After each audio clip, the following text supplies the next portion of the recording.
તો મિત્રો, જય શ્રી કૃષ્ણ, રાધે રાધે. તો મિત્રો, ડાકોર પૂનમનું રહસ્ય અને ડાકોરનું રહસ્ય શું છે? તો ઘણા વર્ષો પહેલાં ગુજરાતના ડાકોર ગામમાં બોડાના નામના એક પરમ ભક્ત રહેતા હતા. તેઓ શ્રી કૃષ્ણ ભગવાનના અનન્ય ઉપાસક હતા. બોડાના દર 6 મહિને પગપાળા દ્વારકા જઈને ભગવાન દ્વારકાધીશના દર્શન કરતા. સમય પસાર થતો ગયો અને બોડાના વૃદ્ધ થયા. હવે તેમના માટે લાંબી યાત્રા કરવી મુશ્કેલ બની ગઈ. તેમ છતાં તેમની ભક્તિ કોઈ ઘટાડો આવ્યો નહીં. એક દિવસે તેઓ ભગવાનને પ્રાર્થના કરવા લાગ્યા, હે પ્રભુ, હવે તો મારાથી દ્વારકા સુધી ચાલીને અવાતું નથી, પરંતુ તમારા દર્શન વગર મને શાંતિ પણ મળતી નથી. ભક્તની નિસ્વાર્થ ભક્તિથી પ્રસન્ન થઈને ભગવાન શ્રી કૃષ્ણએ સ્વપ્નમાં બોડાનાને દર્શન આપ્યા અને કહ્યું, હે ભક્ત, તારી ભક્તિથી હું પ્રસન્ન છું. હવે હું તારી સાથે ડાકોર આવીશ. ભગવાનના આદેશ મુજબ બોડાના દ્વારકા પહોંચ્યા અને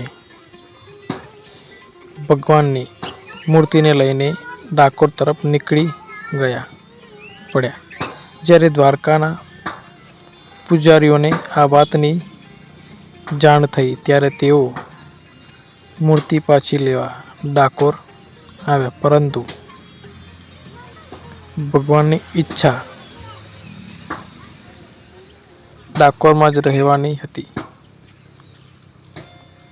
અને ભગવાને એક ચમત્કાર કર્યો. મૂર્તિના વજન જેટલું સોનું માંગવામાં આવ્યું, પરંતુ બોડાના પાસે એટલું સોનું ક્યાંથી હોય?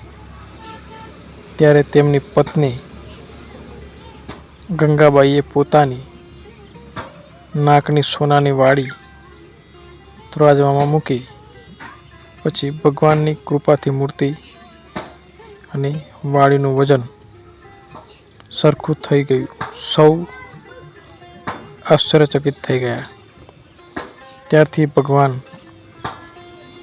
રણછોડરાયજી ડાકોરમાં બિરાજમાન થયા અને ડાકોર એક મહાન તીર્થધામ બન્યું. ભક્તો માનવા લાગ્યા કે પૂનમના દિવસે ભગવાનના દર્શન કરવાથી વિશેષ પુણ્ય મળે છે. તેથી દર પૂનમે હજારો ભક્તો રાધે કૃષ્ણના ટેમ્પલમાં દર્શન કરવામાં આવે છે અને ડાકોરની પૂનમ ભરે છે. તો મિત્રો, વિડીયો સારું લાગ્યો હોય તો લાઈક અને સબસ્ક્રાઈબ કરી દેજો. જય શ્રી કૃષ્ણ. તો તમે આ વિડીયોમાંથી શું શીખ મળી તે કોમેન્ટમાં જરૂર કરજો અને સબસ્ક્રાઈબ કરવાનું ના ભૂલતા. જય શ્રી કૃષ્ણ. રાધે રાધે.